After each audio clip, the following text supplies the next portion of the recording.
नमस्कार। बीच बहस के इस कार्यक्रम में आप सभी का बहुत स्वागत, अभिनंदन। दोस्तों, हम हमेशा सुनते आए हैं कि मनुष्य एक सामाजिक प्राणी है, लेकिन ये जो समाज है ये किन से बनता है? क्या केवल लिविंग क्रीचर्स, जहां मनुष्यों की बात करें, जीव जंतुओं की बात करें, जलचर की बात करें, नभचर की बात करें, चाहे वो हम बात करें कि जो धरती पर निवास करते हैं, रहते हैं, इसके अलावा क्या? हम तो बात करते हैं ना कि जल, पृथ्वी, अग्नि, वायु और आकाश, यानी कि पंच तत्वों से मिलकर बना है ये शरीर। मिट्टी की बात करते हैं, पानी की बात करते हैं, हम बात करते हैं प्रदूषण की, हम बात करते हैं पर्यावरण की, हम बात करते हैं पारिस्थितिकीय संतुलन की, हम बात करते हैं जलवायु संरक्षण की। लेकिन क्या हम केवल बात करते हैं? क्या हम केवल एक्ट नहीं करते हैं? हम करते क्या हैं और हमें ये सब क्यों करना चाहिए? इतने हजारों सालों का हमारा इतिहास है।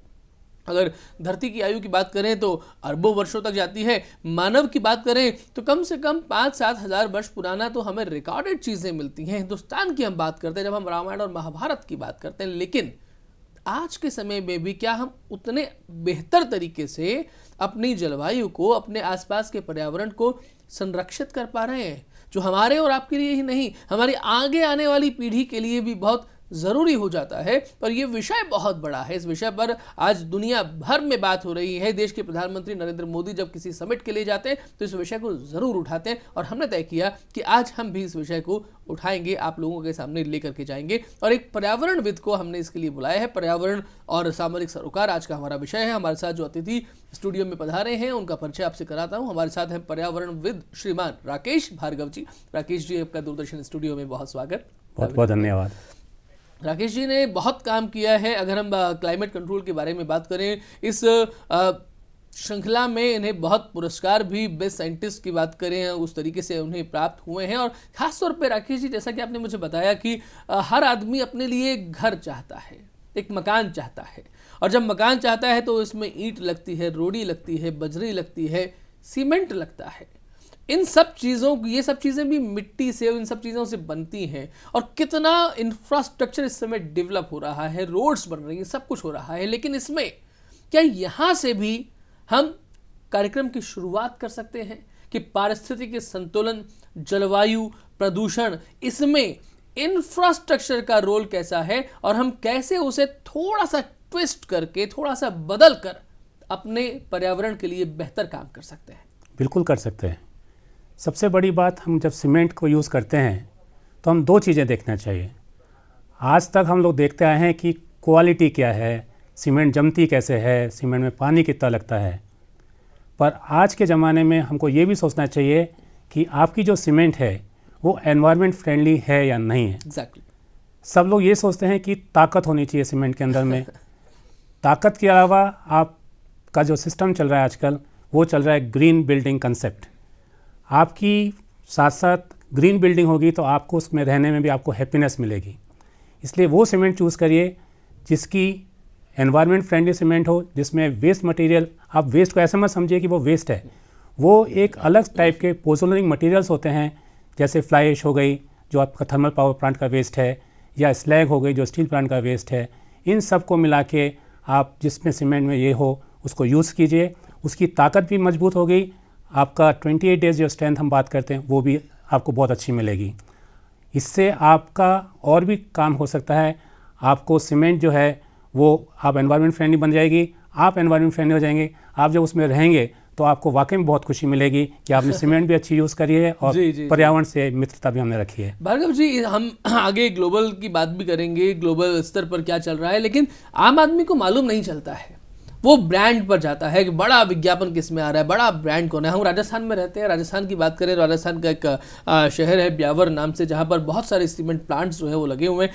क्या सामान्य आदमी को कैसे पता चलेगा कि वो जो चीज़ उपयोग कर रहा है वो चीज़ न केवल घर की मजबूती के लिए बेहतर है बल्कि इस पर्यावरण के लिए भी बेहतर है?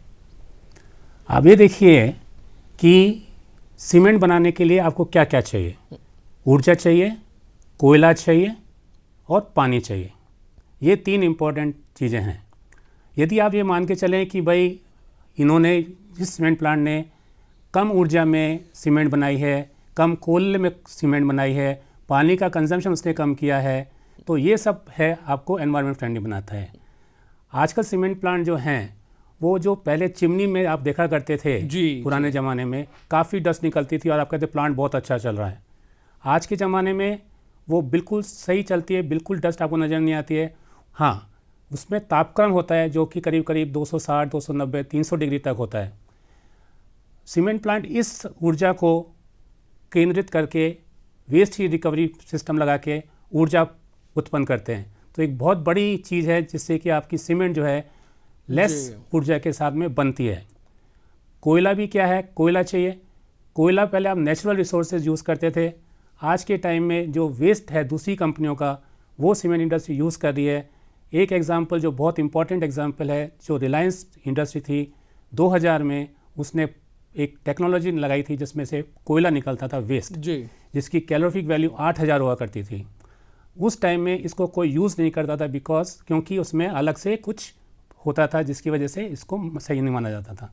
उसको कंट्रोल करना सीमेंट इंडस्ट्री के लिए बहुत ज़रूरी था और कई कंपनियों ने उसको बहुत 100% तक यूज़ करके वातावरण को शुद्धता प्रदान की है। इसी प्रकार फ्लाई ऐश है, स्लैग है, वो आप सीमेंट में मिलाते हैं तो वो पोर्टलैंड सीमेंट के नाम से मिलती है, पोर्टलैंड स्लैग सीमेंट के नाम से मिलती है। उसको अधिकतर यूज़ कीजिए जिससे कि आप भी पर्यावरण मित्रता को ग्रहण कर सकते हैं। बहुत सुंदर कि पर्यावरण मित्र बनने के लिए किसी टैग की ज़रूरत नहीं होती है, बस थोड़ी सी समझ की ज़रूरत होती है और वो समझ हम सब लोगों में हो सकती है, लेकिन थोड़ा सा उसके बारे में ध्यान रखना होगा, थोड़ा सा उसके लिए रिसर्च भी करना पड़ सकता है। थोड़ी सी बात करते हैं हम जब आगे दुनिया भर के लिए बात करते हैं। भार्गव साहब, हिंदुस्तान में छठ पूजा होती है, सूर्यदेव की आराधना होती है, हम इतने सारे त्यौहार मनाते हैं, हम आंवला नवमी को आंवले की पूजा करते हैं, हम बरगद की पूजा करते हैं, हम पीपल की पूजा करते हैं, हम पेड़ों को हमने किस तरीके से कि तुलसी हर घर में होती है, तुलसी मेरे आंगन की, इस तरीके की हम बात करते हैं। ऐसे में भारत को भारत से कैसे सीखना चाहिए? क्योंकि दुनिया भर में अगर हम जो विकसित देशों की बात करें, अमेरिका की, यूरोप की, तो ये कहा जाता है कि वहाँ पर सभ्यता बहुत सुसंस्कृत देखी जा सकती है, जहाँ अगर सड़कें बहुत सुंदर हैं, बेहतर हैं, लेकिन क्लाइमेट को सबसे ज़्यादा प्रदूषित करने का काम अगर कहीं पर हुआ है तो सबसे ज़्यादा उन्हीं मोस्ट डेवलप्ड कंट्रीज़ में हुआ है।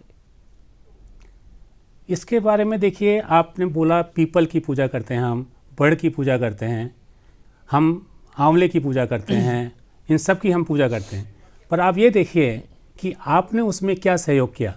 अगर हम उसकी बात करें, प्लांटेशन की बात करें, जो कि एक वातावरण के लिए बहुत इम्पॉर्टेंट है और वो आपकी CO2 एमिशन जो आप लिबरेट करते हैं, जो आप ग्रहण छोड़ते हैं, वो भी ग्रहण करता है। तो क्यों नहीं आज हम ये प्रण लें कि हम एक आदमी एक प्लांट अपने घर के सामने लगाए, जिससे कि आपका जो पूजा करने का तरीका है और जो आपको प्रसन्नता मिलेगी, आप उसमें पूर्ण रूप से अपना सहयोग दें और भारत को, एक हिंदुस्तान को एक ग्रीन वातावरण की ग्रीन चादर ओढ़ा दें और आप भी उस चादर के नीचे रह के वातावरण का आप प्रसन्नता महसूस कर सकते हैं।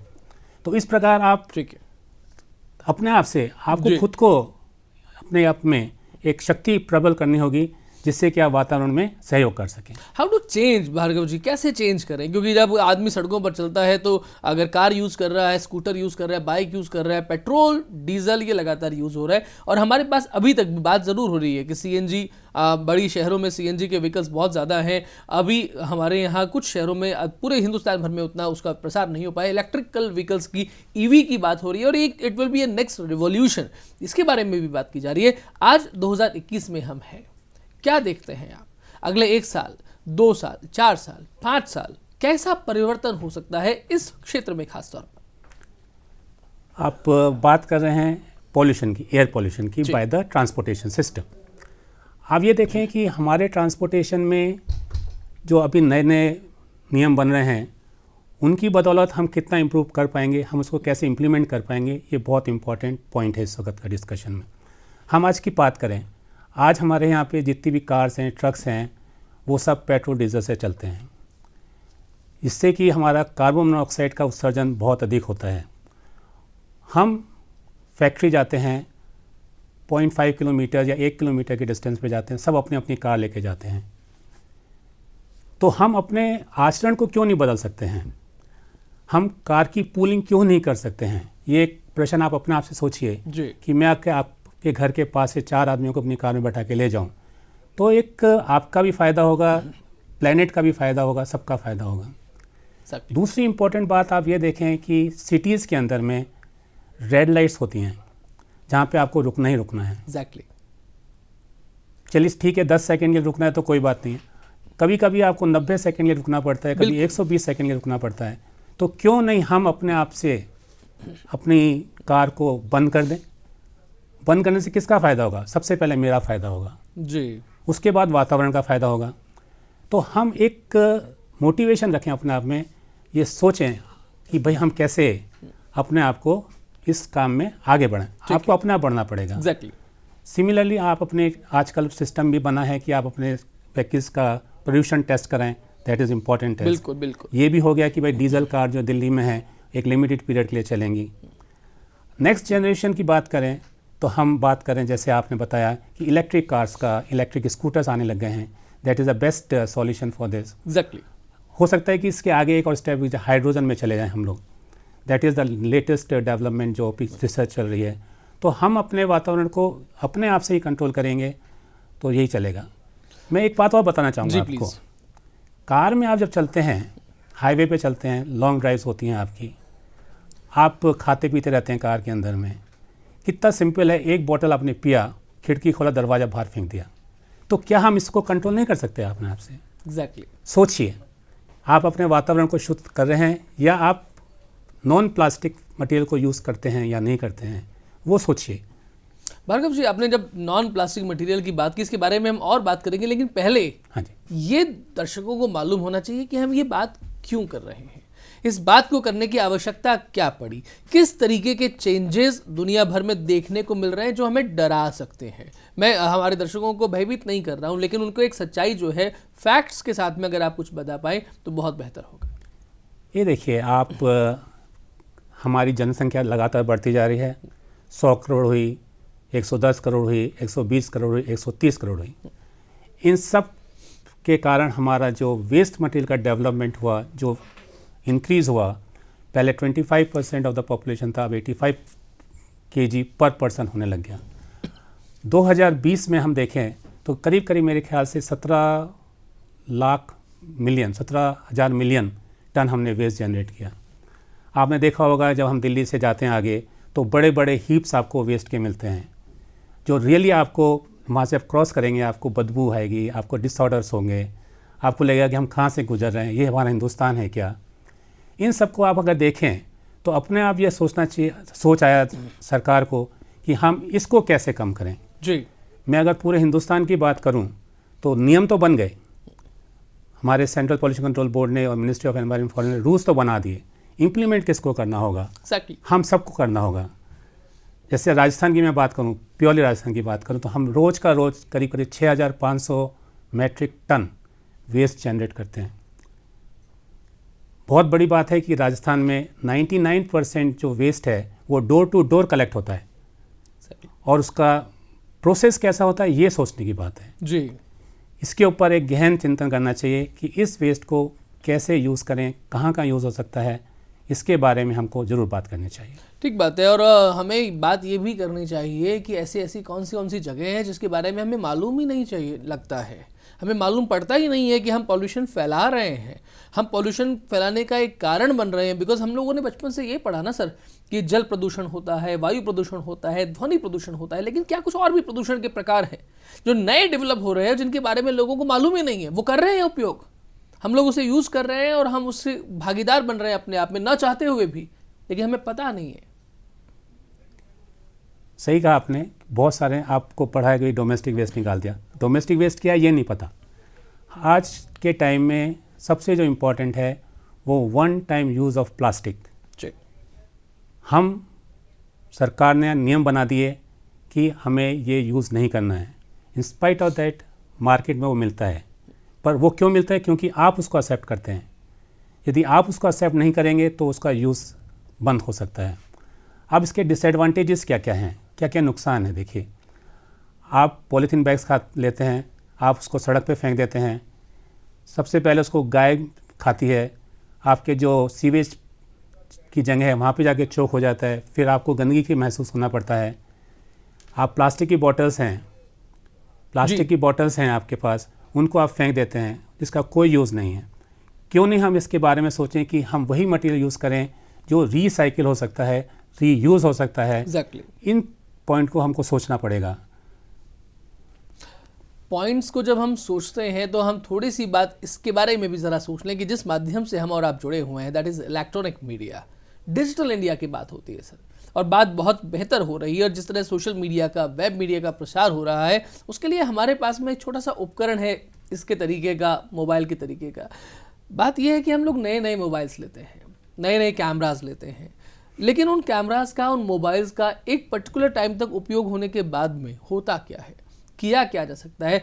आपने दिल्ली की बात की, दिल्ली में ही एक ऐसा बहुत बड़ा पहाड़ है जिसे कचरे का पहाड़ कहा जाता है, और जब आप वहाँ से गुजरते हैं तो आपको ये मालूम नहीं चलता है कि ये कचरे का पहाड़ है, क्योंकि वो बहुत बड़ा पहाड़ जैसा लगता है।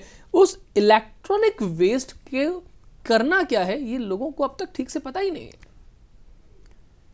ये एक ज्वलंत प्रश्न है और इसके बारे में सोचना बहुत ही ज़रूरी है। हम लोग, अपना मोबाइल है, 3 साल हो गए साहब, नया मोबाइल आ गया, हम उसको अब यूज़ करेंगे, तो क्या हम इस पुराने मोबाइल का क्या करें, ये सोचें। या तो आप इस मोबाइल को, आपके जिसके पास मोबाइल नहीं है, जो गरीब आदमी है जी, अगर आप उसको ट्रांसफ़र कर दें तो उसका सदुपयोग हो सकता ठीक है। है।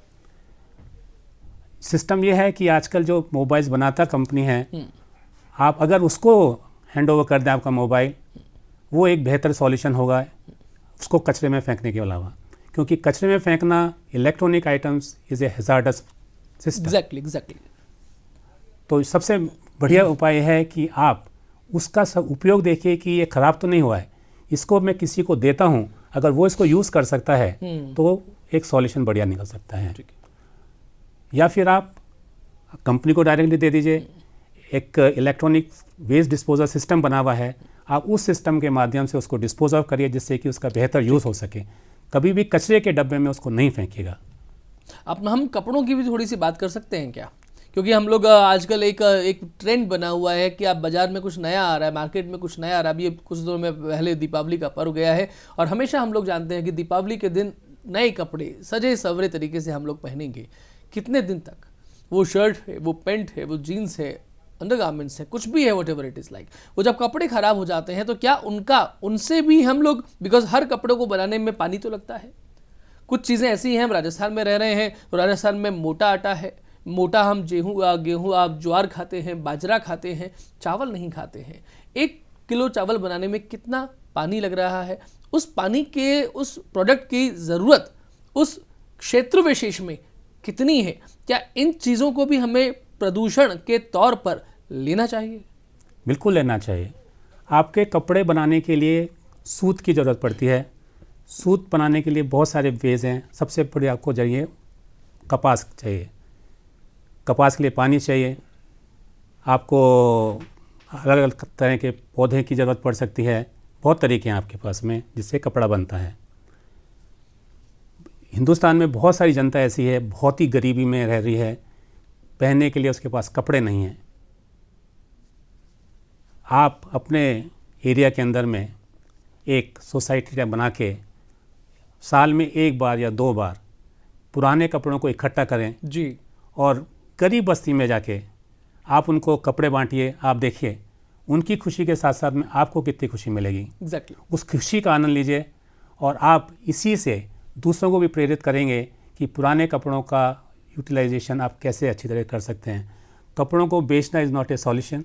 कपड़ों को दान भी नहीं देना है, वो आप अपने बच्चों को, गरीब बच्चों को देने से उन बच्चों की प्रसन्नता को महसूस कीजिए, आपको प्रसन्नता होगी। और साथ साथ में ज़बरदस्ती में हमें केवल इसलिए क्योंकि हमें लग रहा है कि नया ट्रेंड आया है इसलिए नहीं खरीदना। आप देखें आपके पास में जो है उसका जब तक आप बेहतर यूज़ कर सकते हैं, बेहतर उपयोग कर सकते हैं, तब तक करिए। हम लोगों ने देखा है कि बड़े बुजुर्ग केवल सफ़ेद रंग का कुर्ता पजामा पहने अपना पूरा जीवन निकालते थे धोती कुर्ते में, लेकिन आज स्थितियां बदल रही हैं। खैर बदलते परिवार लोगों के साथ में हमें भी बदलना पड़ता है, लेकिन उस बदलाव में हमारा परिस्थितिकी संतुलन ना बिगड़े, हमारा जलवायु को संकट ना आए, हमारे जल, धरती, अग्नि, वायु, आकाश यहाँ परेशानी नहीं आए, ये देखना भी हमारा और आपका ही काम है। हमने सूर्य देवता की बात की थी भार्गव जी, इस समय घरों में जो कि बिजली जो है वो ज़रूरी एक तत्व है, लेकिन सोलर एनर्जी जो है वो अब तक भी उतना इफ़ेक्टिवली यूज़ नहीं हो पा रही है। जबकि हम जहाँ जानते हैं कि इंग्लैंड में,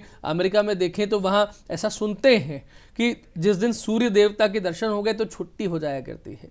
हमारे यहाँ सुबह से लेकर के शाम तक आसमान में सूर्य, आकाश में सूर्य चमकता रहता है, लेकिन फिर भी क्या हम उतना उपयोग कर पाएँ सोलर एनर्जी का? सोलर एनर्जी के उपयोग में क्या कठिनाइयाँ हैं ये जानने की ज़रूरत नहीं है। एक टाइम था जब इसका उत्पादन, जो आप प्लांट लगाते थे 4 मेगावाट, 4 केवीए का लगा लिया, 3 केवीए का लगा लिया, तो आपको पूरा नहीं महसूस होता था। पर आज सोचिए कि आज टेक्नोलॉजी ने कितनी उन्नति करी है, और ये लगाने से आपका जो बिजली का बिल है वो बिल्कुल कम हो जाता है। आप जो बिजली की बचत ही बिजली का उत्पादन है, ये हमारा मंत्र है। आप जितनी बिजली सेव करेंगे उतनी ही बिजली का उत्पादन आप महसूस करेंगे। तो इस सिस्टम को समझ के यदि आप सोलर पावर यूज़ कर रहे हैं, इसका मतलब है कि आपने क्या किया, आपने थर्मल पावर से जो बिजली का उत्पादन होता था, जिनको नहीं मिल पाती है बिजली, उनको आप ट्रांसफ़र कर रहे हैं। Exactly. दूसरी बात, बिजली बनाने के लिए हिंदुस्तान में ज़्यादातर कोयले का प्रयोग होता है, तो वो कोयले की कमी होगी, कोयले की खपत कम होगी। अभी आपने जैसे रिसेंट पीछे पढ़ सुना होगा कि हिंदुस्तान में कोयले की कमी हो गई, बिजली का कट डाउन होगा। तो इन सब मुसीबतों से बचने के लिए यदि आप अपनी छत पे, आप अपने जहाँ पे भी आपको जगह मिलती है, अगर सोलर पावर का 2 केवीए का, 3 केवीए का आप पावर प्लांट लगाते हैं, तो इससे वातावरण को कितना बेनिफिट होता है ये हम समझ पाएंगे। बहुत सही आपने कहा कि वातावरण का बेनिफिट और उसके साथ में हमारा benefit, that is a win win situation, यानी कि तुम भी जीतो और हम भी जीतो। थोड़ी सी बात यहाँ कर लेते हैं, क्योंकि हम नदियों को माता बोलते हैं। गंगा, जमुना, सरस्वती, गोदावरी, नर्मदा, सिंधु, कितनी सारी नदियाँ हमारे देश में बहती हैं, और हम जल प्रदूषण भी करते हैं। वो जल प्रदूषण का प्रकार, हम घरों में आरओ यूज़ कर रहे हैं, हम घरों में ऐसे उपकरण यूज़ कर रहे हैं जिनके कारण से बहुत सा पानी जो है वो बस नाली में बह करके चला जाता है। ऐसे में घर से शुरुआत कैसे करें? किसी दूसरे पर डालना कि कहीं पाइप की लाइन फट गई और हज़ारों गैलन पानी जो है वो बह गया, वो अपना काम करे, हम अपना काम करें। आप ये सोचिए कि आरओ, जो भी आप पानी को शुद्ध करने का यंत्र लगाते हैं, संयंत्र लगाते हैं, क्यों लगाते हैं? जिससे कि आपको पानी शुद्ध मिले।